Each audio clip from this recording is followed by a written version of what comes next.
close your eyes for a moment. Not literally, of course, since you're likely listening to this as you drift towards sleep. But imagine, if you will, the totality of your mind.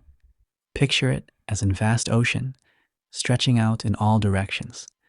Now, the part of that ocean you can see, the surface where light penetrates and waves dance, that's your conscious mind. It's everything you're aware of right now, the thoughts you're actively thinking, the sensations you're deliberately noticing, the decisions you believe you're making with full awareness and intent.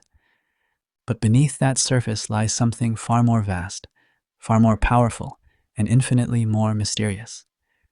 Beneath the thin film of consciousness stretches an abyss of mental activity that you'll never directly witness, never fully understand, and yet this hidden realm shapes nearly everything about who you are and how you move through the world. This is your unconscious mind, and tonight we're going to explore its depths together. The unconscious isn't just a footnote to consciousness. It isn't simply where we store forgotten memories or suppressed desires, though it does contain those things. Research over the past several decades has revealed something far more profound and, frankly, unsettling. The unconscious mind plays a major role in driving human behavior. It processes information with breathtaking speed and sophistication. It makes decisions, solves problems, forms judgments, and guides your actions, often while your conscious mind remains unaware that any of this is happening. In fact, some neuroscientists now suggest that what we call consciousness might function partly as a narrator, constructing explanatory stories about decisions and processes that have already begun in the darkness below awareness. This isn't mysticism or pseudoscience. This is the cutting edge of cognitive neuroscience, psychology, and the study of human consciousness. And what researchers have discovered is both humbling and fascinating. Your conscious mind, the you that you think of as you, the narrator of your inner experience, controls far less than you imagine.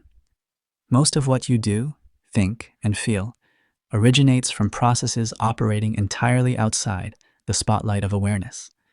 Tonight, we're going to journey through this hidden landscape. We'll explore how the unconscious mind actually works, what modern science has revealed about its operations, and how it influences everything from the mundane decisions you make each day to the deepest patterns that shape your relationships, your beliefs, and your sense of self. We'll look at dreams and what they might actually reveal about unconscious processing. We'll examine implicit memory, the remarkable ability to learn and remember things without any awareness that you're doing so. We'll venture into the uncomfortable territory of unconscious bias, those automatic prejudices that operate beneath the surface, even in people who consciously reject discrimination. And we'll explore the profound implications of recent discoveries, suggesting that your brain makes decisions before you become consciously aware of having made them. This is a journey into the largest territory of the human mind, the vast continent that lies in perpetual shadow, working tirelessly while the small island of consciousness takes all the credit. So settle in, let your conscious mind begin to quiet, and allow yourself to contemplate the magnificent mystery of all that operates beneath your awareness, the unconscious realm that, in so many ways, is the true author of your life. The historical journey from mysticism to science. To understand where we are now in our understanding of the unconscious mind, we need to trace back through more than a century of revolutionary ideas, false starts, brilliant insights, and gradual revelation. The concept of an unconscious mind didn't emerge fully formed from scientific inquiry. Instead, it evolved through a fascinating interplay of clinical observation, theoretical speculation, and eventually, rigorous experimental investigation. For most of human history, the workings of the mind were attributed to divine intervention, spiritual forces, or simply remained unexplained mysteries. Ancient cultures recognized that people could be influenced by forces beyond their understanding. The Greeks spoke of divine inspiration and possession by spirits.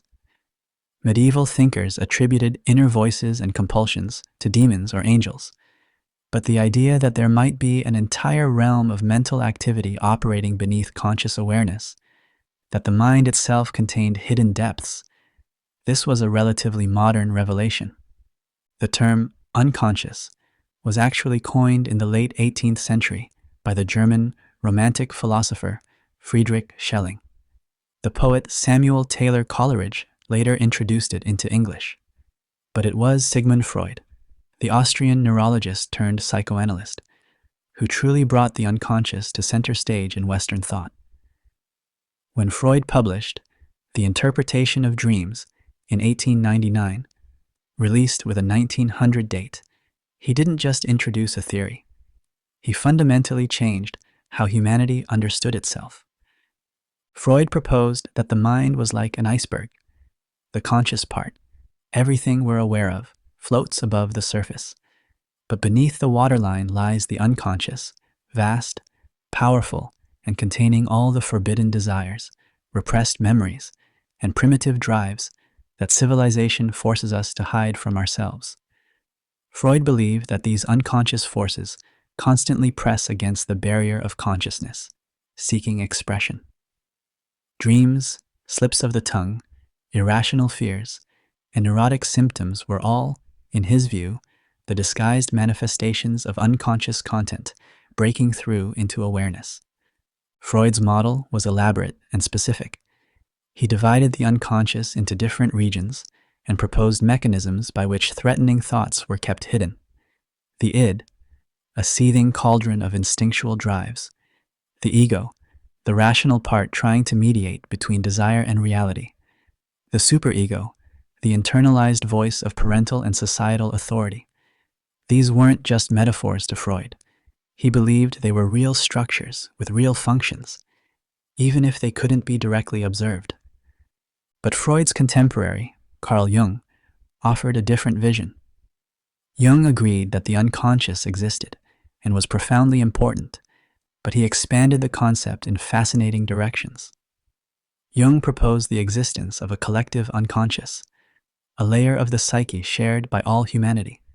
This collective unconscious, he argued, contained archetypes, universal symbols and patterns that appear across cultures and throughout history. The hero, the mother, the trickster, the shadow. These weren't learned, according to Jung. They were inherited, part of the psychological structure we're all born with.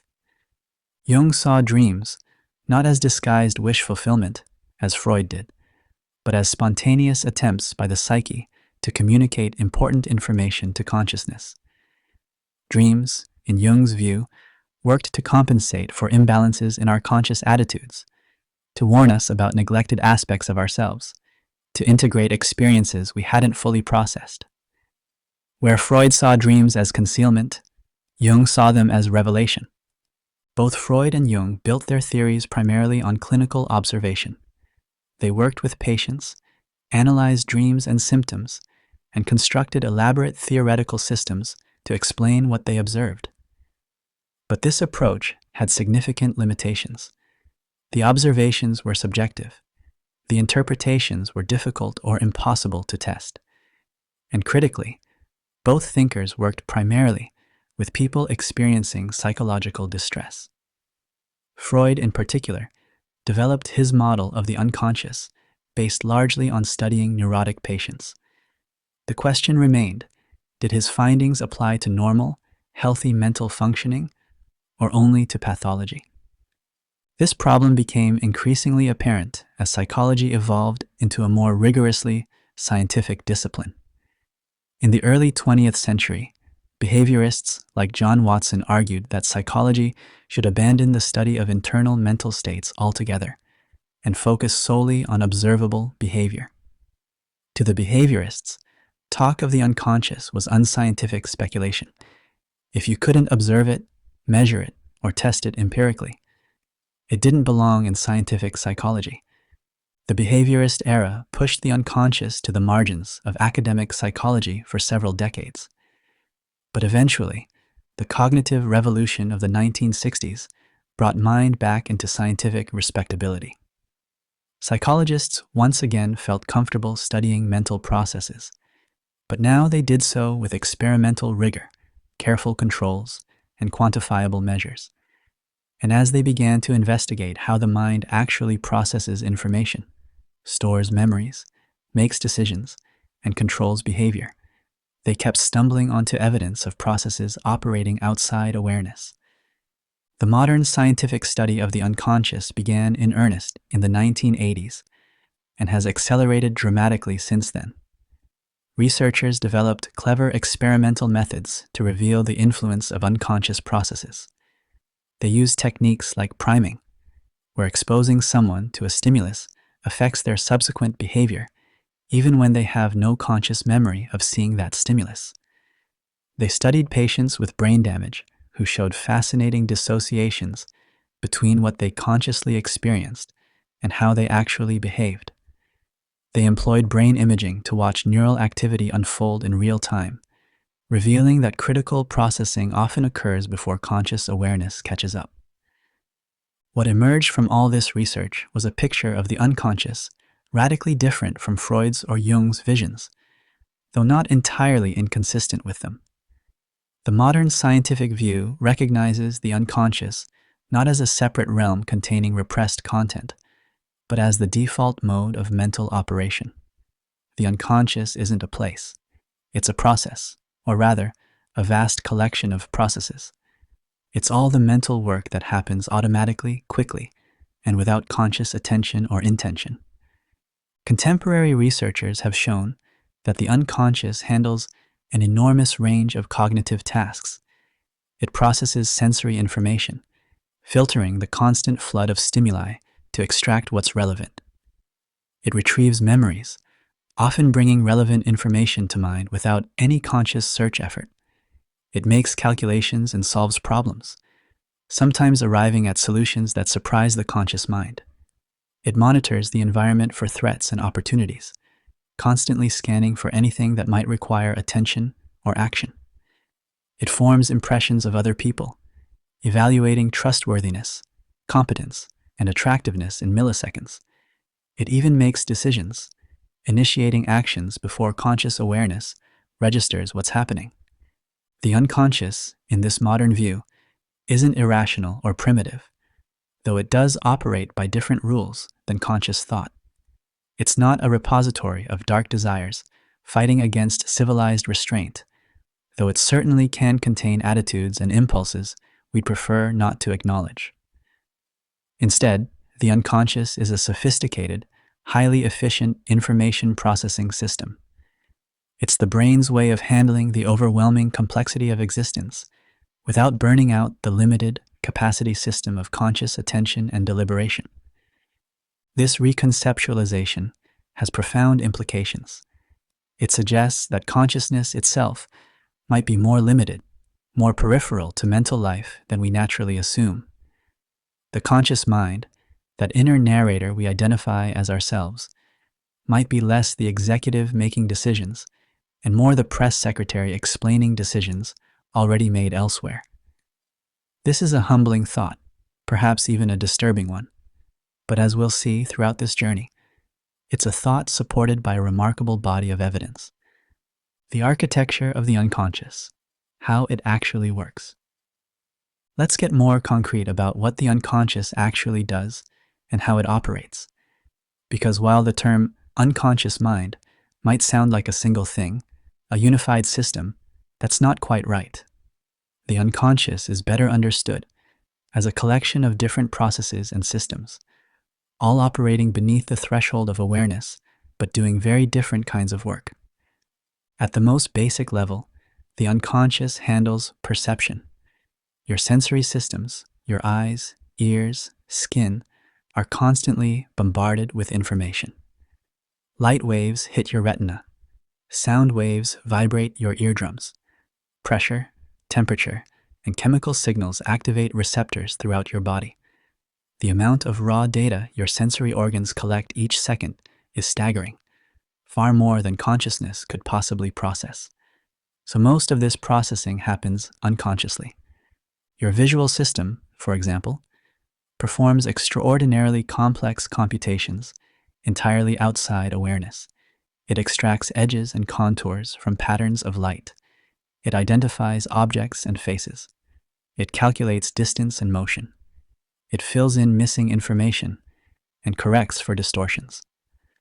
All of this happens automatically before you consciously see anything at all. What reaches consciousness is the finished product, the constructed visual scene, not the underlying computation. You see a face, not millions of photons hitting photoreceptors and being transformed through multiple processing stages into a meaningful pattern. This unconscious perceptual processing is both incredibly fast and remarkably sophisticated. Research has shown that the unconscious can even extract complex semantic meaning from stimuli presented too briefly or faintly for conscious perception. In studies using subliminal presentation, words or images flashed too quickly to be consciously seen still influence behavior and brain activity. The unconscious registers them, processes them, and acts on them, all while consciousness remains entirely unaware anything happened. Beyond basic perception, the unconscious manages what's called implicit memory. Implicit memory refers to all the ways past experiences influence your behavior without conscious recollection. When you learn to ride a bicycle, tie your shoes, or play a musical instrument, you're forming procedural memories. These are stored as changes in how your motor system operates, not as conscious episodes you can deliberately recall. An experienced pianist's fingers flow over the keys without conscious thought about which muscle movements to make. The knowledge is there, encoded in the motor system, but it exists beneath awareness. Priming is another fascinating form of implicit memory. If you're briefly exposed to a word like doctor, you'll subsequently recognize related words like nurse or hospital faster than unrelated words. This happens even if you have no conscious memory of seeing doctor. The unconscious has been primed, activated spreading networks of associated concepts, and this activation influences your subsequent perceptions and thoughts without any conscious awareness of the influence. The implications of implicit memory are profound and sometimes unsettling. It means you're constantly being influenced by experiences you don't remember having. Every advertisement you glance at, every conversation you overhear, every person you briefly encounter leaves traces in your unconscious. These traces then subtly shape your preferences, judgments, and behaviors. The famous mere exposure effect demonstrates this. People tend to prefer things they've been exposed to before, even when they have no conscious memory of the previous exposure. Familiarity, registered unconsciously, breeds liking. The unconscious also plays a critical role in learning and skill acquisition. When you practice something, whether it's a sport, a language, or a cognitive skill, much of the improvement happens outside awareness. Your brain is constantly running something like background optimization algorithms, consolidating memories, strengthening useful neural connections, and pruning away less helpful ones. This is why sleep matters so much for learning. During sleep, particularly during REM sleep, the brain engages in extensive, unconscious processing, integrating new information with existing knowledge structures. Perhaps most intriguingly, the unconscious appears to be constantly working on problems even when your conscious mind has moved on to something else. Many people have experienced the sudden insight that arrives after they've stopped consciously thinking about a problem. You struggle with a difficult question, then give up and think about something else. Hours or days later, the solution pops into consciousness seemingly out of nowhere. What happened during that interim? The unconscious continued working on the problem, exploring possible solutions until it found one worth bringing to consciousness's attention. The unconscious also operates as a kind of early warning system, constantly monitoring your environment for anything that might be relevant or threatening. This happens faster than conscious thought. If something moves suddenly in your peripheral vision, you react before you consciously identify what it is. If you walk into a room and something feels wrong, some subtle pattern of cues you can't quite articulate That's your unconscious signaling danger. This automatic threat detection system evolved to keep us alive, and it operates with remarkable speed and sensitivity. Now, there's a crucial distinction to understand about unconscious processing. Cognitive psychologists often differentiate between two broad types of mental processing, sometimes called System 1 and System 2, or automatic and controlled processing. System 1, the unconscious or automatic system, is fast, effortless, and operates in parallel. It can handle multiple tasks simultaneously. It doesn't require attention or deliberate control, and it's very difficult to turn off or override. System 2, the conscious or controlled system, is slow, effortful, and operates serially, handling one thing at a time. It requires attention and deliberate control, and it has very limited capacity. You can only consciously think about a few things at once. Try to add too many conscious tasks simultaneously, and performance on all of them deteriorates. Most of what your mind does relies on System 1, the automatic unconscious processing. This makes sense from an efficiency standpoint. Conscious processing is expensive. It burns energy and mental resources. If we had to consciously deliberate about every single thing, from walking to breathing to processing visual information, we'd be paralyzed. The unconscious handles the routine work, freeing up consciousness for novel situations that truly require deliberate thought. But here's where things get interesting and a bit unsettling. Research has increasingly shown that even complex cognitive tasks, things we assume require conscious deliberation, often happen unconsciously. The unconscious doesn't just handle routine perceptual and motor tasks. It makes judgments about people. It solves problems. It makes decisions. And critically, it often does these things before consciousness gets involved. The boundary between unconscious and conscious processing isn't as clear or fixed as we might like to think. Sometimes what seems like conscious deliberation is actually the conscious mind becoming aware of a conclusion the unconscious has already reached. Sometimes conscious reasoning is more about justifying decisions already made than actually making them. This raises profound questions about free will, agency, and the nature of the self.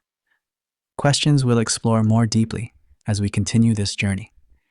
For now, the key point is this: the unconscious isn't a minor supporting player in mental life. It's the lead actor. It does most of the work, most of the time, and it does this work with a sophistication and complexity that rivals or even exceeds conscious thought. Understanding this fundamentally changes how we think about ourselves, our choices, and our behavior. Dreams, ancient messengers or neural noise. Few aspects of unconscious mental life have fascinated humans more than dreams. Every culture throughout history has grappled with dreams, searching for meaning in these strange nocturnal experiences. Are dreams messages from the gods? Glimpses into the future? Random neural static? Or, as Freud famously claimed, the royal road to the unconscious?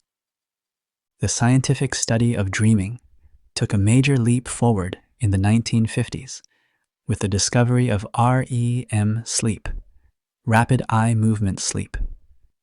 Researchers found that sleep isn't a uniform state. Instead, we cycle through different stages throughout the night, and REM sleep has distinctive characteristics. During REM, brain activity shows patterns that in some ways resemble waking brain activity. Heart rate and breathing become irregular. The body enters a state of temporary paralysis, preventing us from physically acting out our dreams. And significantly, people awakened from REM sleep report vivid, often bizarre dreams at much higher rates than when awakened from other sleep stages. This discovery suggested that dreaming might have a specific biological function tied to this particular brain state. But what function? That question has generated decades of research and ongoing debate. Various theories have been proposed, each with supporting evidence and limitations. Freud's theory, developed before the discovery of REM sleep, held that dreams represent wish fulfillment. Unconscious desires, unacceptable to the waking conscious mind, find symbolic expression in dreams. The actual content of the dream, what Freud called the manifest content, disguises the deeper unconscious wish, the latent content. A dream about missing a train might symbolize anxiety about failure. A dream about climbing stairs might represent sexual desire. The dreamer's job, with the help of a trained analyst, is to decode these symbols and uncover the hidden unconscious meaning. Modern neuroscience has largely moved away from Freud's specific interpretations, while maintaining some respect for his core insight that dreams might reveal something about unconscious processing. One alternative theory, proposed by psychiatrists Alan Hobson and Robert McCarley, suggests that dreams are the brain's attempt to make sense of random neural firing during sleep. According to this activation synthesis hypothesis, the brainstem generates random signals during REM sleep. These signals activate various brain regions, including areas involved in emotion, memory, and vision. The cortex, the brain's outer layer responsible for higher cognitive functions, then tries to synthesize these random activations into something resembling a coherent narrative. The result is the often bizarre, illogical content of dreams. This theory explains many features of dreams: their visual vividness, emotional intensity, logical inconsistency, and strange combinations of elements from different times and places. It also suggests that dreams might not have any deep meaning or function. They're just the inevitable byproduct of neural housekeeping during sleep. But other researchers argue that dreams do serve important functions, even if not the specific functions Freud proposed. One prominent theory suggests that dreaming plays a role in memory consolidation. During sleep, particularly during REM sleep, the brain appears to be processing and integrating memories from the day. Neural patterns, active during waking learning, reactivate during sleep, as if the brain is rehearsing and strengthening these memory traces. Dreams might be the conscious experience of this memory consolidation process. Research supporting this view has shown that sleep, especially REM sleep, improves performance on learned tasks. People who sleep after learning remember better than people who stay awake for the same duration. Depriving people of REM sleep impairs memory consolidation, particularly for emotionally significant memories. And the content of dreams often incorporates elements from recent waking experiences, suggesting that the sleeping brain is indeed working on integrating new memories with existing knowledge. Another function proposed for dreaming involves emotional regulation. Dreams are often intensely emotional, sometimes more so than waking life, and research has found that REM sleep helps process emotional experiences, particularly threatening or distressing ones. People awakened during REM sleep show increased amygdala activity, the brain region involved in processing fear and other emotions. Some researchers suggest that dreaming provides a kind of overnight therapy, allowing us to re-experience and process emotional events in a safe context, ultimately reducing their emotional charge. This theory has interesting implications for understanding nightmares and post-traumatic stress disorder. Nightmares represent a failure of this emotional processing system. Instead of successfully integrating and diffusing traumatic memories, the dreaming brain keeps replaying them without resolution. This suggests that treatments targeting nightmare reduction might help PTSD sufferers by facilitating more effective emotional processing during sleep. A related but distinct theory proposes that dreams serve a threat simulation function. Throughout evolutionary history, the ability to recognize and respond to threats was critical for survival. Dreams, particularly the common themes of being chased, falling, or facing dangerous situations, might represent the brain's way of practicing threat responses in a safe environment. This rehearsal helps prepare the organism to handle real threats more effectively when awake. More recently, some researchers have suggested that dreaming reflects the default mode network, the brain network active during rest and mind wandering. This network, which includes regions involved in self-referential processing and imagination, shows high activity during both waking rest and REM sleep. Dreams might represent spontaneous thought and mental simulation, similar to what happens during wakeful daydreaming but less constrained by external input and executive control. From this perspective, dreaming and waking imagination exist on a continuum, both reflecting the brain's tendency to generate mental simulations even in the absence of external demands. What should we make of all these competing theories? Current evidence suggests dreams may serve multiple functions, and different aspects of dreaming might reflect different processes. The bizarre, illogical aspects could result from the kind of random activation and synthesis that Hobson and McCarley proposed. But the content, themes, and emotional tone of dreams clearly draw on waking concerns, memories, and emotional preoccupations, suggesting some continuity with waking life. Dreams appear to play a role in memory consolidation, though the extent and mechanisms remain under investigation. The emotional intensity of dreams likely reflects ongoing emotional processing, even if the specific symbolic interpretations Freud proposed remain difficult to verify scientifically. One finding that would have pleased both Freud and Jung is the growing evidence that dreams often incorporate emotionally significant material that the dreamer hasn't fully processed during waking life. Studies analyzing dream reports from people undergoing psychotherapy have found that dreams increasingly access emotionally charged, unconscious material as therapy progresses. The dreams don't necessarily require symbolic interpretation, but they do reflect concerns, conflicts, and emotional patterns operating beneath conscious awareness. Another fascinating discovery is that dreams show something called the continuity hypothesis. Dream content tends to reflect waking concerns, relationships, and activities, though in a modified and often exaggerated form. People dream about the things that matter to them, the relationships they're invested in, the problems they're grappling with, the emotions they're experiencing. This continuity suggests that whatever else dreams are doing, they're intimately connected to the dreamer's waking life and psychological state. Perhaps most intriguingly for our exploration of the unconscious, some research has explored whether people can access different cognitive processes during dreams.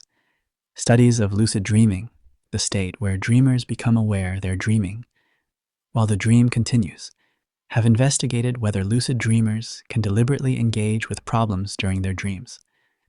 While the evidence remains preliminary, some studies suggest that sleep and dreaming states may facilitate creative problem solving. Research has shown that sleeping on a problem, whether dreaming occurs or not, often leads to better solutions than continuing to work on it consciously without rest.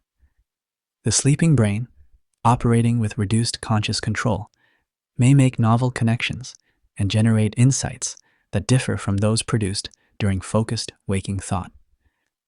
What all this research reveals is that sleep and dreaming are hardly a waste of time or a simple biological necessity like breathing. They represent a distinct mode of cognition, a state where the brain operates according to different rules, freed from the constraints of external input and conscious control. In this altered state, unconscious processes take center stage, processing memories, regulating emotions, running simulations, and making connections. Dreams, whether or not they carry deep symbolic meaning, provide a window into this unconscious work. They show us, however imperfectly, what our brains are busy doing while consciousness sleeps. Implicit memory, learning without knowing. Memory doesn't always feel like memory. When you remember your 10th birthday party or what you ate for lunch yesterday, you experience a conscious sense of retrieval. You're aware that you're recalling something from your past. But much of what you know and most of what guides your behavior, exists as a different kind of memory, one that operates entirely outside conscious awareness. This is implicit memory, and it reveals some of the most striking evidence for the power and sophistication of the unconscious mind. The distinction between explicit and implicit memory came into sharp focus through the study of people with amnesia. The most famous case is Henry Molaison, known in the scientific literature for decades simply as HM, who underwent brain surgery in 1953 to relieve severe epilepsy. The surgery removed portions of his hippocampus and surrounding structures in the medial temporal lobe. The operation successfully reduced his seizures, but it left him with profound amnesia. He could no longer form new conscious memories. After the surgery, each time someone met HM, even if they'd met him many times before, it was as if they were encountering each other for the first time. He couldn't remember conversations from moments earlier. He lived in a perpetual present, unable to transfer new experiences into long-term conscious memory. But here's what fascinated researchers. Despite his profound amnesia for conscious memories, HM could still learn new skills. He could learn to trace patterns while looking at them in a mirror, a task that requires considerable practice. Each time he practiced, he got better, showing clear improvement over sessions. But each time, he had no conscious memory of having practiced before. He experienced himself as attempting the task for the first time, even as his performance showed that his brain had clearly learned from previous attempts. This dissociation between conscious memory and unconscious learning revealed that memory isn't a single system. The hippocampus and medial temporal lobe, the structures damaged in HM, are critical for forming conscious, explicit memories. But other brain structures, including the basal ganglia, cerebellum, and various cortical areas, support implicit forms of memory that operate independently of conscious recollection. Implicit memory takes several forms, and each reveals something important about unconscious mental processes. Procedural memory, as demonstrated by HM's mirror tracing, involves motor skills and procedures. When you learn to ride a bicycle, type on a keyboard, or play an instrument, you're forming procedural memories. These skills become automatic, executed smoothly without conscious thought about the specific movements involved. Try to consciously think about every motor command needed to tie your shoes or walk downstairs, and you'll likely stumble. These skills work best when the unconscious motor system handles them directly. Another form of implicit memory is perceptual priming, the phenomenon where prior exposure to a stimulus influences subsequent processing of that stimulus, even without conscious memory of the initial exposure. If you're briefly shown a list of words, and then later given word stems to complete, you're more likely to complete the stems with words from the earlier list than with equally valid alternatives, even if you have no conscious memory of seeing the words. Your perceptual system has been primed, making certain representations more accessible, and this unconscious change influences your behavior. Priming effects can be surprisingly powerful and long-lasting. Research has shown that a single brief exposure to a word or image can influence processing of that item years later. One remarkable study tracked participants down 17 years after an initial experiment and found evidence suggesting they still showed priming effects for pictures they'd seen only once, nearly 2 decades earlier. Consciously, they had no memory of the pictures, but measures suggested the unconscious traces might have remained, subtly influencing how quickly and accurately they recognize the images. Semantic priming reveals how concepts are organized in memory and how activation spreads unconsciously through these networks. When you see or hear a word like doctor, it doesn't just activate the representation of that specific word. It automatically activates related concepts like nurse, hospital, medicine, and stethoscope. This spreading activation happens entirely unconsciously, faster than any conscious thought process, and it influences what comes to mind and how quickly you can process related information. This unconscious organization of semantic knowledge shapes more than just word recognition. It influences how you think, what associations you make, what interpretations seem natural. And critically, these semantic networks can encode cultural stereotypes and biases, automatically linking certain groups with certain characteristics. We'll explore this darker side of implicit memory when we discuss unconscious bias later. Emotional learning represents another crucial form of implicit memory. When you encounter a threatening situation, your brain forms emotional memories that help you avoid similar threats in the future. Much of this emotional learning happens unconsciously through the amygdala, a structure deep in the brain involved in processing fear and other emotions. The amygdala can form emotional associations even when the hippocampus, needed for conscious memory, is not involved. This dissociation explains some puzzling phenomena. People with hippocampal damage, who can't form new conscious memories, can still develop conditioned fear responses. If you pair a neutral stimulus, like a tone with a mild electric shock, people will come to show a fear response, increased heart rate and sweating, when they hear the tone alone. People with amnesia show this fear response, even though they have no conscious memory of ever experiencing the shock. The emotional learning happened unconsciously, mediated by the amygdala, and now influences their physiological responses without any conscious understanding of why. This has profound implications for understanding anxiety disorders and trauma.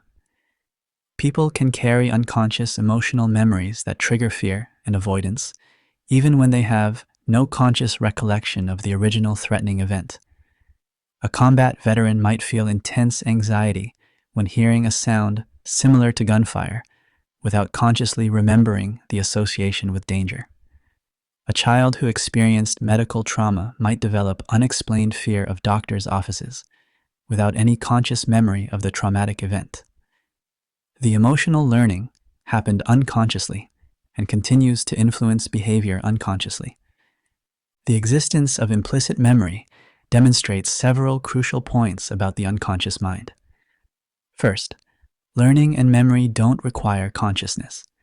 Your brain is constantly encoding information, forming new associations, and modifying existing representations based on experience, all without conscious awareness or intention. Every experience leaves traces, even if you can't consciously recall having the experience. Second, implicit memory shows that past experiences influence present behavior through entirely unconscious pathways. You don't need to consciously remember something for it to affect how you think, feel, and act. This means you're constantly being shaped by forces you're unaware of, by memories you don't know you have. Third, the fact that implicit memory systems can operate independently of conscious memory systems reveals that the brain contains multiple parallel learning and memory mechanisms. Consciousness has access to only some of these systems. Others operate in the shadows, silently shaping behavior without conscious insight into their influence. Understanding implicit memory also helps explain many everyday experiences. The feeling of familiarity when you encounter something you're sure you've experienced before but can't remember when or where. The sudden skill improvement that seems to happen overnight. The inexplicable emotional reactions to seemingly neutral situations. The preferences you hold without knowing why. All of these can reflect implicit memory, unconscious learning silently guiding your experience and behavior. The decision is made before you know it. One of the most unsettling discoveries in recent neuroscience involves the timing of conscious awareness relative to the initiation of action. It challenges our intuitive sense that we consciously decide to do something, and then our body executes that conscious decision. The reality appears to be considerably more complicated, and, for some people, philosophically troubling. The crucial experiments began in the 1980s with the work of neuroscientist Benjamin Libet. Libet asked participants to perform a simple task. They sat in front of a clock with a rapidly moving hand. They could flex their wrist whenever they felt the urge to do so. The key instruction was to note the position of the clock hand at the precise moment they became aware of the conscious intention to move. Meanwhile, electrodes on their scalp recorded brain activity, specifically a signal called the readiness potential, which appears before voluntary movements. The readiness potential is a gradually increasing electrical signal that begins hundreds of milliseconds before a movement occurs. It reflects neural activity in motor areas of the brain preparing for action. What Libet found was striking. The readiness potential began, on average, about 350 milliseconds before participants reported becoming aware of the intention to move. Let that sink in. Brain activity indicating that the motor system was preparing to move started more than a third of a second before participants consciously experienced deciding to move. This finding has been replicated numerous times with various modifications and refinements. Some more recent studies using functional brain imaging have reported finding patterns of activity in certain brain regions that correlate with upcoming decisions, with researchers suggesting these patterns emerge several seconds before conscious awareness. In these studies, by analyzing brain activity patterns, researchers reported being able to predict, at better than chance levels, which choice someone would make before the person reported being consciously aware of their decision. The interpretation of what these predictive patterns represent, however, remains a topic of active scientific discussion. The implications have sparked considerable debate. Some researchers interpret these findings to suggest that what we experience as conscious free will, the sense that we consciously decide to act, and then our body carries out that conscious decision, might be more complex than we intuitively believe. The neural preparation for action appears to begin before conscious awareness of intention. Consciousness, according to this interpretation, might be registering decisions that unconscious processes have already initiated, rather than being the sole originator of the decision. Now, these findings remain subject to ongoing debate and multiple interpretations. Some philosophers and neuroscientists argue that the readiness potential doesn't necessarily represent a decision, just preparatory brain activity. They suggest that conscious will might still play a role in the final moment, perhaps through a veto function where consciousness can stop or modify actions that unconscious processes have initiated. Others argue that the experimental setup is artificial, involving simple, spontaneous movements, and that the findings might not apply to more complex, deliberative decisions made in real-world contexts where we weigh reasons and consider consequences. But even if we grant these limitations, the basic finding remains remarkable. At minimum, it demonstrates that significant neural processing leading to action begins before conscious awareness of intention. The unconscious plays a substantial role in initiating and preparing actions that we subjectively experience as consciously willed. This isn't actually as foreign to everyday experience as it might initially seem. Think about many of your actions throughout a typical day. When you reached for your coffee cup a few minutes ago, did you consciously decide to do so? Or did you just find yourself reaching, with consciousness only catching up after the action was already underway? When words come out of your mouth in conversation, are you consciously constructing each sentence? Or do the words just flow, with consciousness more aware of what you've said than actively choosing what to say? Much of our behavior, perhaps most of it, emerges from unconscious processing. Goals, desires, and situational cues trigger action patterns that unfold automatically. Consciousness might monitor these actions, might occasionally intervene to modify or inhibit them, might construct explanatory narratives after the fact, but it's not necessarily the primary driver. This reality has been demonstrated in many contexts beyond Libet's original experiments. Research on decision-making has found that people often make judgments and choices based on unconscious factors, then consciously construct rational-sounding justifications that have little to do with the actual causal factors. Psychologists call this confabulation, creating plausible explanations that aren't actually accurate. In one classic study, participants made decisions about which of several identical items they preferred. They confidently explained their choices, citing specific features of the chosen item. But the reality was that their choices were influenced by the item's position, with people showing a strong unconscious preference for items on the right. When researchers pointed this out, participants adamantly denied that position influenced their choice and insisted they'd selected the item based on its superior qualities, even though all items were identical. This pattern, making choices based on unconscious influences and then confabulating conscious justifications, appears remarkably common.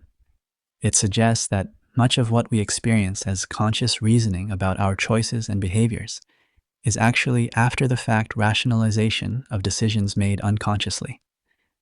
The conscious mind creates a narrative that makes us feel like deliberative agents, but the actual causal chain might be quite different.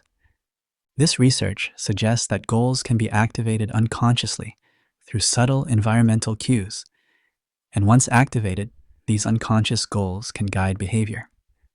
Research by psychologist John Bargh and colleagues demonstrated that priming with achievement-related words led participants to persist longer at difficult tasks, while priming with cooperation-related concepts influenced cooperative behavior. It's worth noting that some early priming findings have faced challenges in replication efforts, leading researchers to refine their understanding of when and how these effects occur. Current evidence suggests priming effects exist, but may be more context-dependent and variable than initial studies suggested. This research suggests that goals don't always need to be conscious to influence behavior. When goals are activated, whether consciously or unconsciously, they can guide behavior toward goal-relevant outcomes. The unconscious appears capable of holding goal representations, adjusting behavior in response to obstacles, and experiencing satisfaction-like responses when goals are achieved. However, the extent to which unconscious goal pursuit operates with the same sophistication as conscious goal pursuit remains an active area of research, with some studies suggesting important differences in how consciously versus unconsciously activated goals are pursued and regulated. Now, none of this means we lack agency or that our sense of self is entirely illusory, but it does mean that agency and selfhood are more complicated than our subjective experience suggests. The decisions you make, the actions you take, the goals you pursue, these arise from a complex interplay between conscious and unconscious processes, with the unconscious often taking the lead and consciousness following along, constructing explanatory narratives that create a sense of unified intentional agency. One way to think about this is to consider consciousness not as the director of mental life, but as one participant among many in an ongoing conversation. Unconscious processes propose actions, initiate preparations, respond to environmental cues, pursue goals. Consciousness monitors what's happening, sometimes intervenes, creates narratives that integrate disparate elements into a coherent story. The sense of conscious free will might be the subjective experience of this whole system operating, rather than an accurate representation of consciousness being the primary causal agent. This view doesn't eliminate responsibility for our actions, but it does complicate simple notions of blame and credit. If actions emerge from unconscious processing that consciousness didn't directly control, questions about moral responsibility become more nuanced. We'll return to some of these ethical implications later, but for now, the key point is this. The unconscious doesn't just influence behavior at the margins. In many cases, it might be the primary driver, with consciousness playing a supporting role. The shadow side, unconscious bias, and prejudice. Perhaps nowhere is the power and influence of the unconscious more consequential than in the domain of social attitudes and intergroup relations. Even people who consciously reject prejudice and sincerely believe in equality often harbor unconscious biases that influence their perceptions, judgments, and behaviors toward members of different social groups.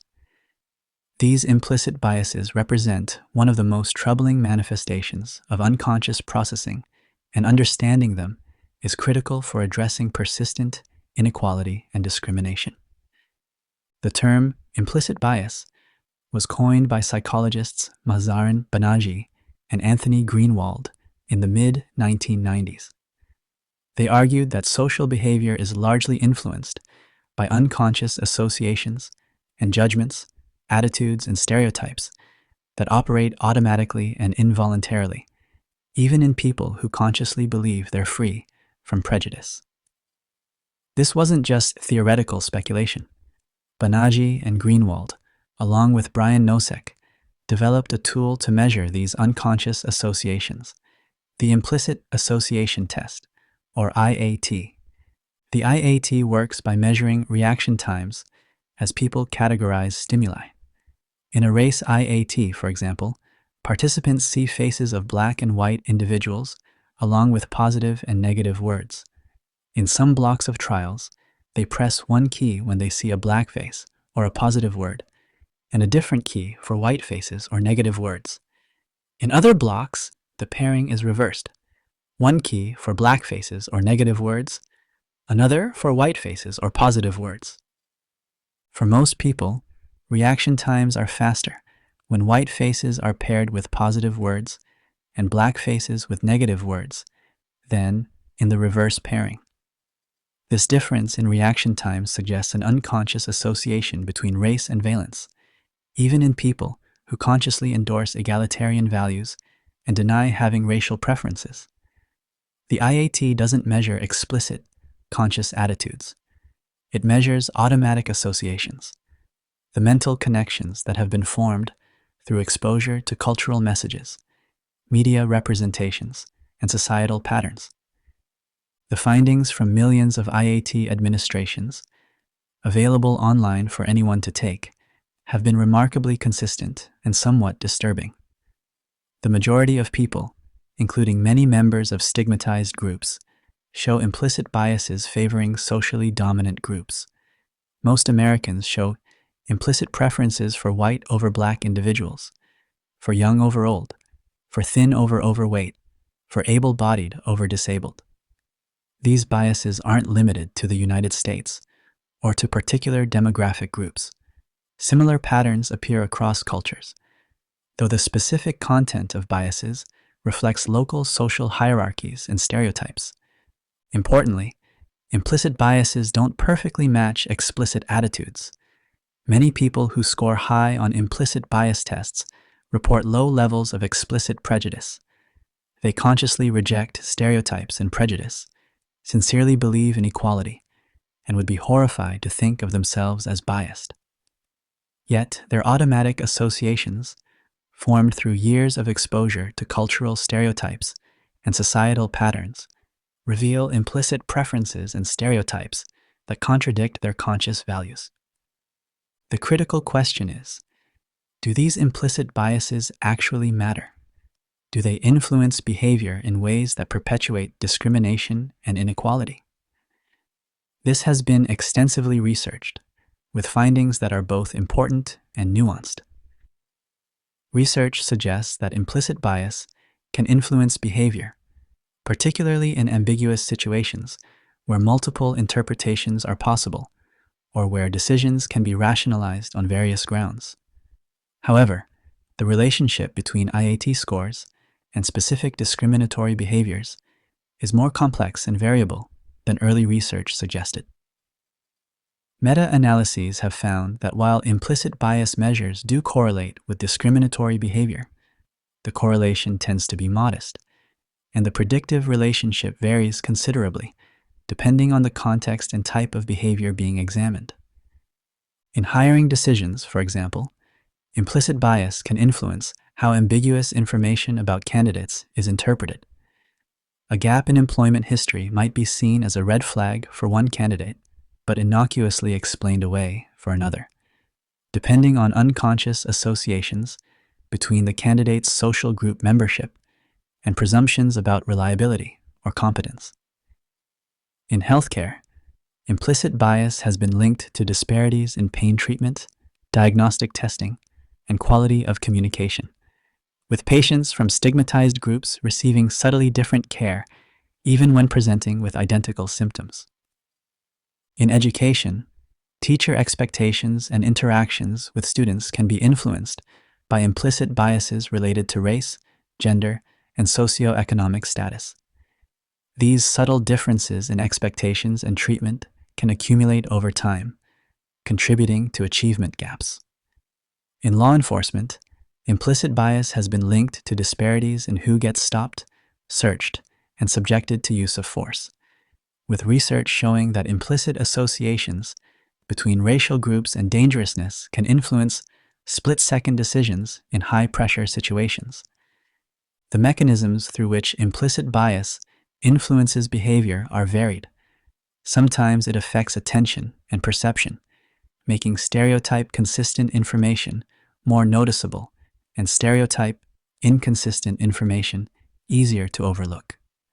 Sometimes it influences memory, with people better remembering stereotype-consistent behaviors and forgetting or distorting stereotype-inconsistent ones. Sometimes it affects judgment and interpretation, with ambiguous behaviors interpreted through the lens of stereotypical expectations. Implicit bias can also create self-fulfilling prophecies. If teachers unconsciously expect less from certain students, they might provide less encouragement, ask easier questions, and give less challenging assignments. Students, receiving these subtle cues, might then perform worse, confirming the initial expectation. The bias doesn't just misperceive reality. It actually helps create the reality it presumes. Understanding implicit bias raises difficult questions. If these biases operate unconsciously, can people be held responsible for them? This is an ongoing ethical debate. Some argue that because implicit biases are unconscious, formed through passive exposure rather than active endorsement, people shouldn't be blamed for having them. Others counter that even if we're not responsible for initially forming these biases, we are responsible for the actions they influence, and we have an obligation to recognize and counteract them. The question of whether implicit biases can be changed is also complex and has been the subject of considerable research debate. Early studies suggested that implicit biases could be altered through various interventions: exposure to counter-stereotypical examples, practicing non-biased associations, and taking perspective of stigmatized groups appeared to reduce implicit bias, at least temporarily, in controlled settings. However, more recent systematic reviews and meta-analyses have provided a more nuanced picture, finding that while some interventions can produce measurable changes in implicit bias measures, the effects tend to be modest, may not persist over extended periods, and don't always translate reliably into changed behavior in real-world settings. This doesn't mean implicit bias is immutable. It means changing deep-seated automatic associations is difficult and requires sustained effort. Mere awareness of bias isn't enough. Brief interventions, while potentially raising consciousness, don't typically produce lasting change in automatic associations. What does seem to help is sustained exposure to counter-stereotypical exemplars, opportunities for positive equal-status contact with members of stigmatized groups, and environments that actively promote egalitarian norms and challenge stereotypical representations. At a societal level, reducing implicit bias likely requires changing the cultural environment that produces these biases in the first place. Media representations that consistently show certain groups in stereotypical roles, institutional practices that create and perpetuate inequality, residential and educational segregation that limits intergroup contact. All of these feed the formation and maintenance of implicit biases. Addressing implicit bias, therefore, requires both individual efforts at recognition and self-regulation, and broader structural changes to create more egalitarian environments. The reality of implicit bias reminds us that good intentions and conscious egalitarian values, while important, aren't sufficient to eliminate prejudice and discrimination. The unconscious mind has been shaped by cultural messages and social patterns, and it continues to influence perception, judgment, and behavior in ways that can perpetuate inequality. Recognizing this doesn't absolve us of responsibility. Rather, it highlights the need for vigilance, for creating systems and practices that counteract unconscious bias, and for working toward cultural environments that promote more egalitarian automatic associations. The adaptive unconscious, sophisticated and efficient. It would be easy, given some of what we've discussed, to view the unconscious in purely negative terms, as a source of bias, irrationality, and threats to conscious control. But that would be a profound mistake. The unconscious exists because it's adaptive, because it solves critical problems that consciousness alone could never handle. In many ways, the unconscious is more sophisticated, more efficient, and more competent than conscious thought. Consider the sheer information processing demands of daily life. Your sensory organs collect millions of bits of information every second.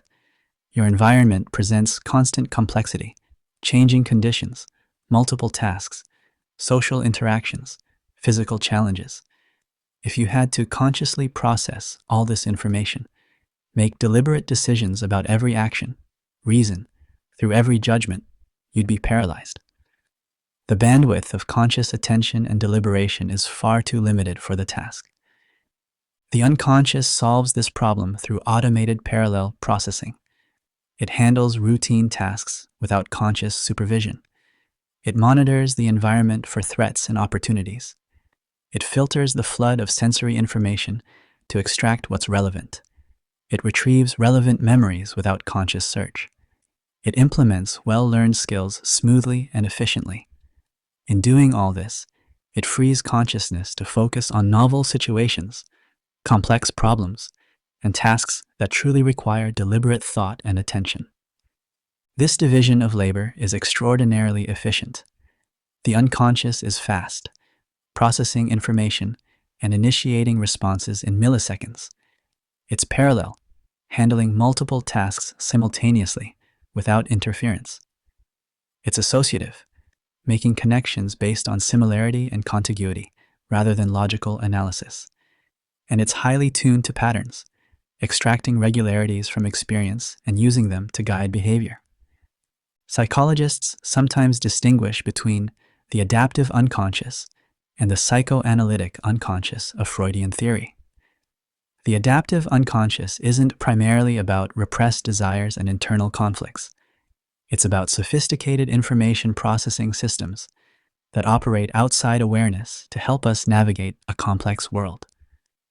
These systems include mechanisms for threat detection, social evaluation, preference formation, and decision-making, among others. Threat detection is perhaps the clearest example of how the adaptive unconscious serves survival. The human brain evolved in environments where rapid threat detection was critical for survival. Predators, hostile groups, dangerous terrain, any delay in recognizing and responding to threats could be fatal. Natural selection therefore favored neural systems that could detect potential threats automatically and rapidly, triggering protective responses before conscious evaluation could occur. This system remains active in modern humans. You flinch before consciously identifying what startled you. You feel uneasy in certain situations before consciously articulating why. You avoid certain people or places based on subtle cues you can't quite explain. All of this reflects unconscious threat detection systems doing their job, monitoring the environment, and triggering responses designed to keep you safe. These systems aren't always accurate in modern environments. They can produce false alarms, anxiety reactions to situations that aren't actually dangerous. They can be biased, responding more strongly to perceived threats that resemble ancestral dangers even when modern dangers are more pressing. But their existence demonstrates that the unconscious is solving real, important problems, not just causing irrational interference with conscious reasoning. Social cognition represents another domain where the adaptive unconscious excels. Humans are intensely social creatures. Our survival and reproduction have always depended on navigating complex social environments, forming alliances, identifying trustworthy partners, avoiding exploitation, coordinating group activities. These tasks require rapid assessment of others' intentions, emotions, and character based on limited information. The unconscious handles much of this social information processing.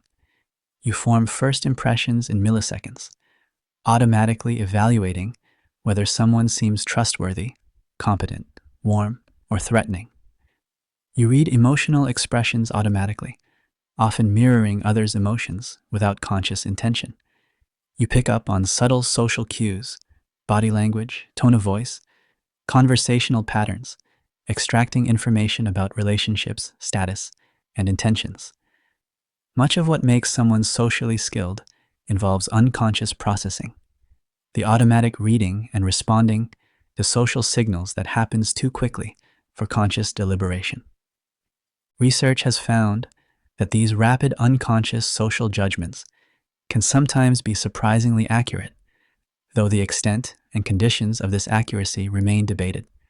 First impressions, formed in seconds, have shown above chance accuracy for predicting certain aspects of personality and behavior in some studies, though they're far from perfectly reliable. Snap judgments about truthfulness, while imperfect, can perform modestly above chance levels in some contexts.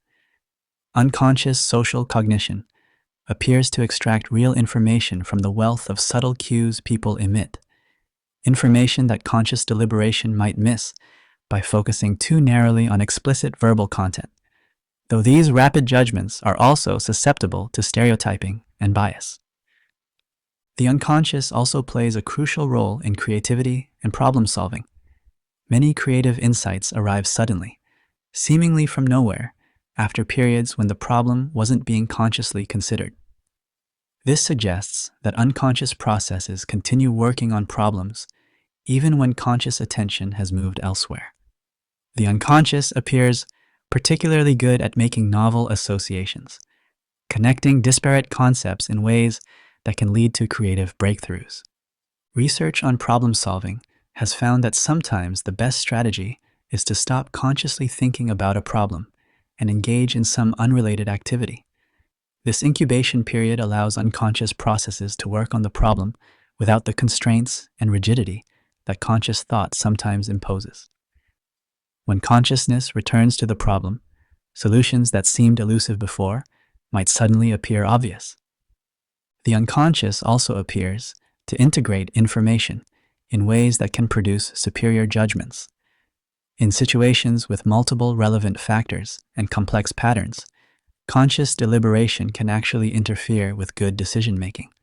There's too much to consciously track and weigh, but the unconscious can process all this information holistically, extracting patterns and arriving at judgments that incorporate factors conscious thought might overlook or misweigh.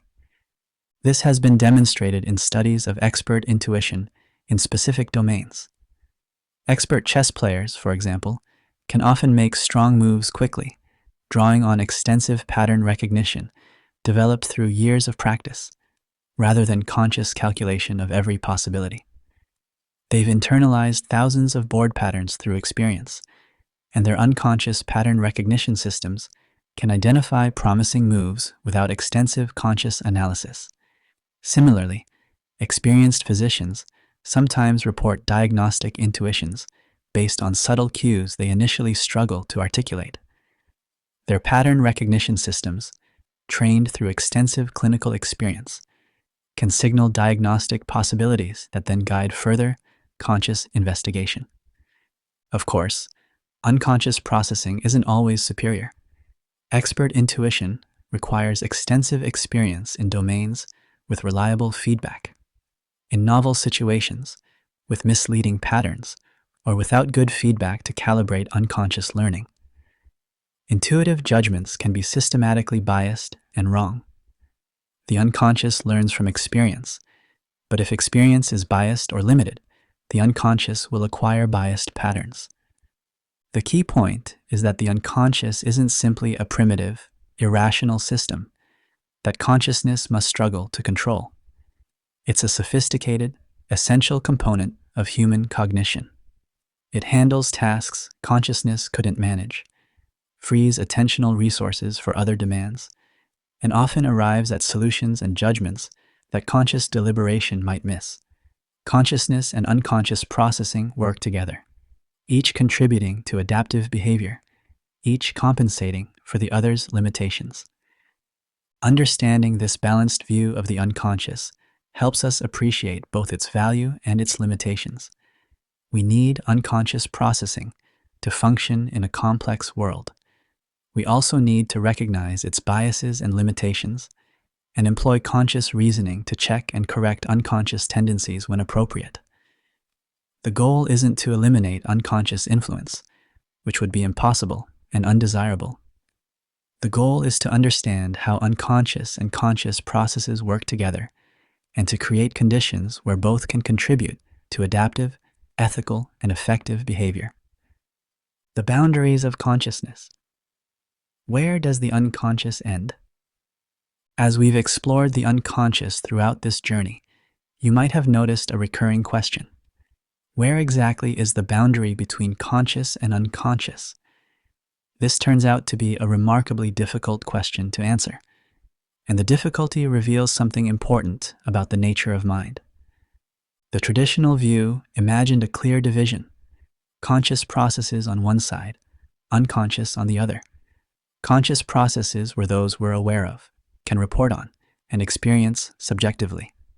Unconscious processes were everything else, the mental machinery operating beneath awareness. But contemporary research suggests the boundary is far more fluid and ambiguous than this clean division implies. Consider attention. When you focus attention on something, it becomes conscious. But attention itself operates partly unconsciously. What captures your attention in the first place? Often, unconscious processes detect something potentially important and orient attention toward it. The orienting happens before conscious awareness of what captured attention. So is this conscious or unconscious? The process involves both, with unconscious detection triggering a conscious shift. Or consider the phenomenon of change blindness. When viewing a complex visual scene, you can fail to notice even large changes if they occur during a brief interruption or when your attention is focused elsewhere. You might look directly at something that changed and not consciously register the change. Does this mean you didn't process the changed element at all? Or did unconscious processing register it, but the information never reached consciousness? Research has found that in some cases, people show unconscious responses to changes they don't consciously detect. Their eye movements might briefly fixate on the changed element.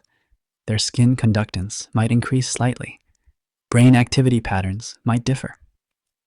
This suggests that unconscious processing registered something, even though consciousness remained unaware. The change detection happened, but not consciously.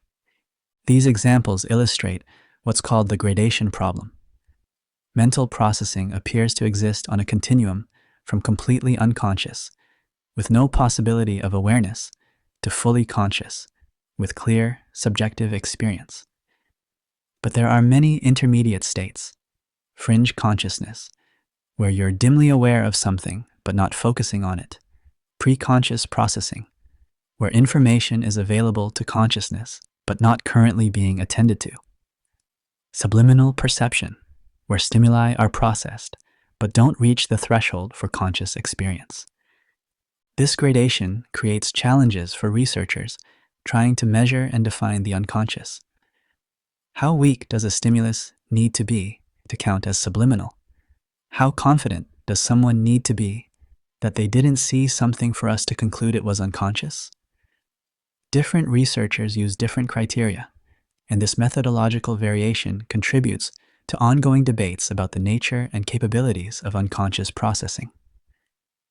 Another complication involves the relationship between consciousness and voluntary control. The traditional view equated conscious processes with controlled, voluntary processing and unconscious processes with automatic, involuntary processing. But research has shown that these dimensions don't perfectly align.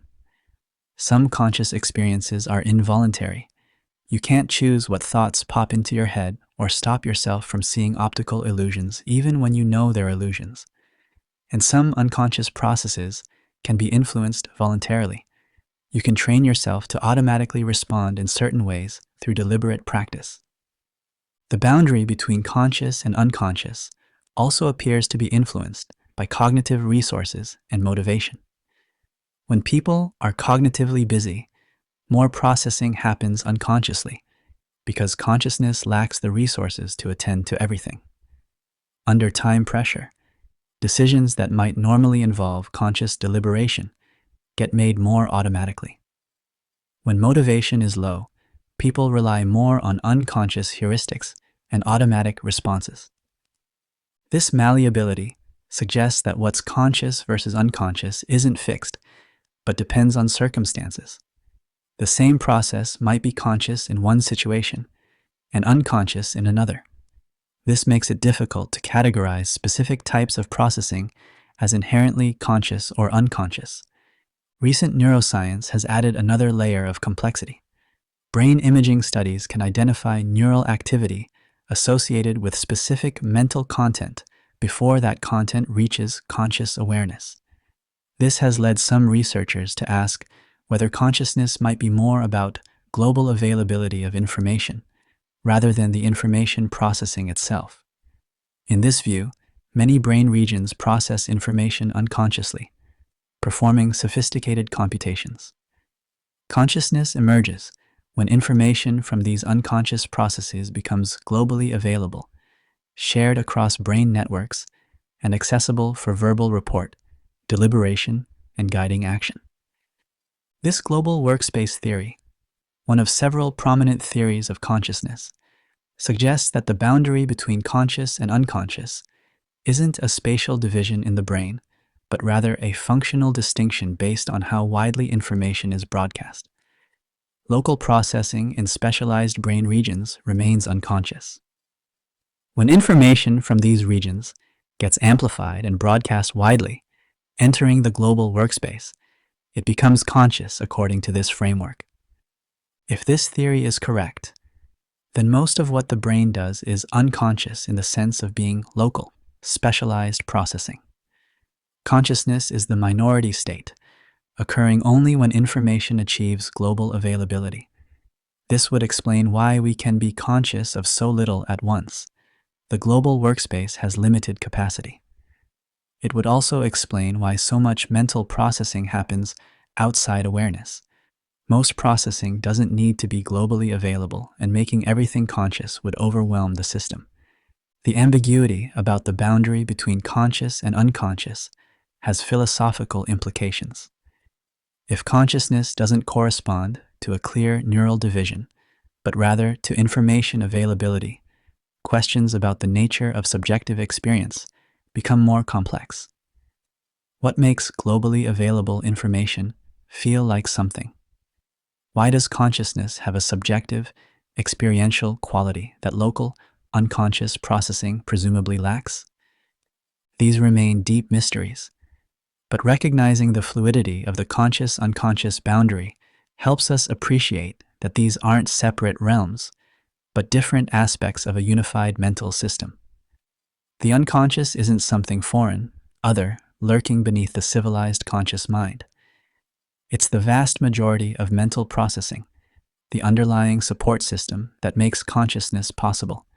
Consciousness itself is a specialized state, a particular mode of operation, where information becomes globally integrated and accessible.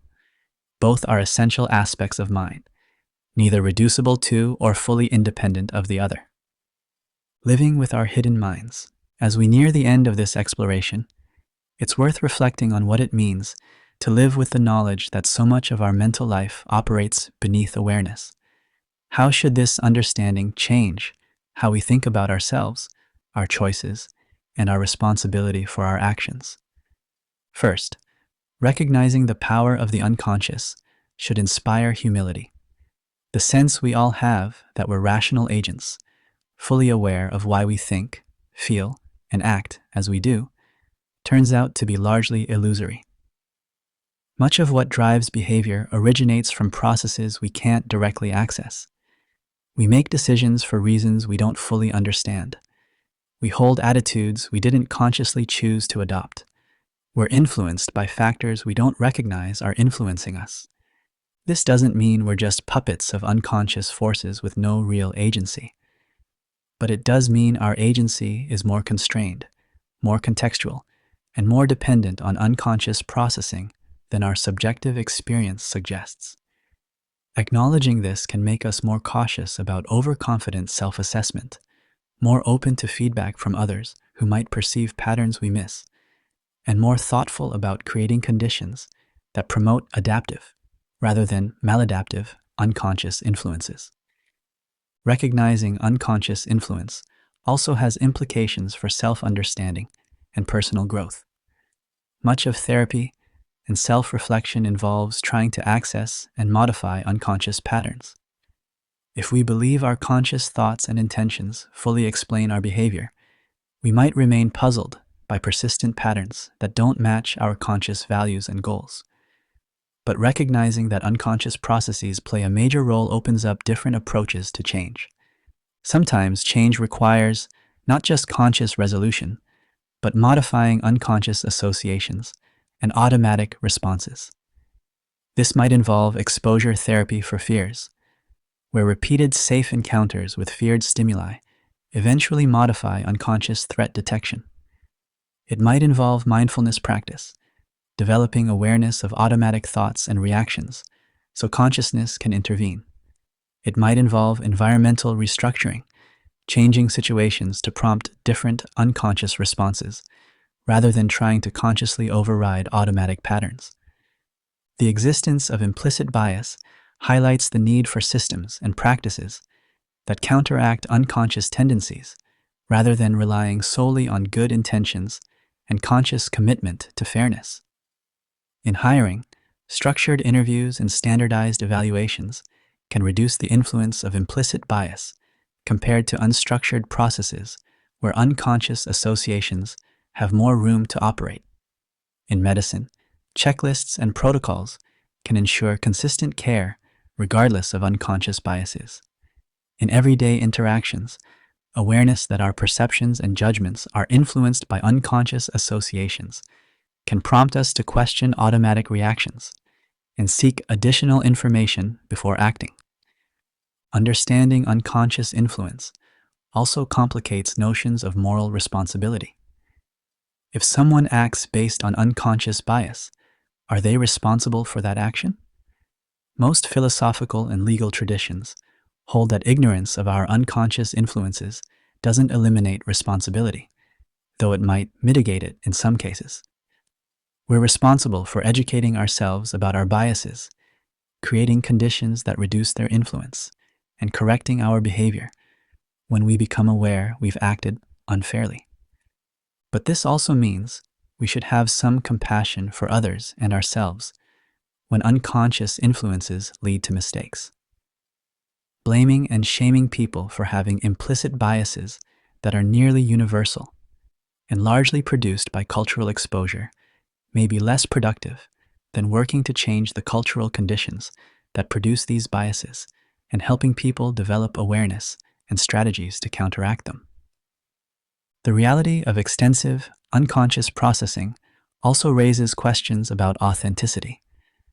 If so much of what I think, feel, and do originates from unconscious processes, is there a real authentic self beneath all this unconscious influence? Or is the self more of an emergent property of both conscious and unconscious processes working together?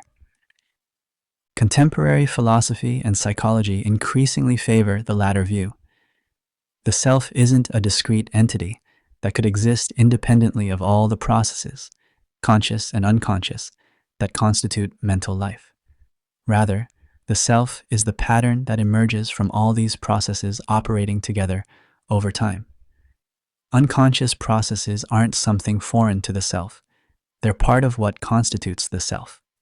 This doesn't make the self any less real, but it does make it more complex and process-based than traditional notions of a unified, self-transparent agent. Finally, understanding the unconscious can change how we approach learning, creativity, and problem solving. If unconscious processing contributes to insight and creative breakthrough, we might cultivate practices that leverage this. Taking breaks when stuck on problems, exposing ourselves to diverse information and experiences that give unconscious associative processes more to work with, being open to intuitions and hunches while also subjecting them to conscious evaluation. Creating environments that support both focused, conscious effort and periods of mind wandering where unconscious processing can operate. The goal isn't to eliminate unconscious influence, which would be impossible and counterproductive. The goal is to create better collaboration between conscious and unconscious processes, to use conscious awareness and deliberation where they're most valuable, while recognizing and harnessing the power of unconscious processing, to build systems and practices that counteract problematic unconscious tendencies while leveraging beneficial ones. Closing thoughts, the vast unknown within. We've traveled together through the hidden landscape of the unconscious mind, exploring its mechanisms, its power, and its mysteries. We've seen how it processes information with remarkable speed and sophistication, how it forms memories and guides behavior without our awareness, how it makes decisions before consciousness registers making them, how it harbors biases that contradict our conscious values, and how it contributes to creativity, intuition, and the smooth execution of skilled behavior. What emerges from all this is a picture of the mind vastly more complex than our subjective experience suggests. Consciousness, that bright spotlight of awareness we identify as ourselves, illuminates only a small portion of the mental landscape. The rest remains in shadow, working tirelessly, processing information, making connections, guiding behavior, all while consciousness remains unaware. This hidden realm isn't a flaw or an imperfection. It's how minds work. The unconscious isn't separate from who you are. It's part of who you are. Your preferences, your memories, your skills, your automatic reactions, your intuitions. All of these arise from both conscious and unconscious processes working together. To understand yourself requires acknowledging both what you can see and what remains hidden, recognizing that the illuminated portion of mind depends entirely on the vast darkness supporting it. Science has made remarkable progress in revealing the unconscious, but profound mysteries remain. How does unconscious processing give rise to conscious experience? Why are we conscious at all if so much can happen without consciousness? What determines which information reaches consciousness and which remains beneath awareness? These questions remain at the frontier of neuroscience, psychology, and philosophy. What we can say with confidence is that the unconscious is real, powerful, and deserving of our attention and respect. It's not something to fear or suppress, but rather something to understand and work with. By recognizing the limits of conscious awareness, by acknowledging the extensive, unconscious influences on thought and behavior, we can become more thoughtful about how we make decisions, form judgments, and conduct our lives. The journey into the unconscious is ultimately a journey toward deeper self-understanding. It requires humility to acknowledge how much operates beyond awareness. It requires curiosity to explore the hidden patterns shaping experience and behavior. And it requires wisdom to work with both conscious and unconscious processes, leveraging the strengths of each. As you drift towards sleep tonight, your conscious mind will gradually recede, but your unconscious will remain active, processing the day's experiences, consolidating memories, running simulations, preparing for tomorrow. Even in sleep, your mind works, operating in modes that consciousness never directly witnesses. And tomorrow, when consciousness returns, it will once again take center stage, constructing narratives, making plans, experiencing the world, all while the vast unconscious continues its essential work beneath the surface. The unconscious isn't something separate from you. It's the hidden depth of who you are, the vast territory of mind operating beneath awareness. Understanding this doesn't diminish the self. It enriches it. It reveals the mind in all its complexity, a system of conscious and unconscious processes working together to create the remarkable, mysterious phenomenon of being human. If you've enjoyed this exploration of the mysteries of the unconscious mind, please consider liking this video and subscribing to the channel. There's so much more to discover about the human mind, consciousness, and the nature of experience. Until next time, sleep well, and may your unconscious work its quiet magic while consciousness rests.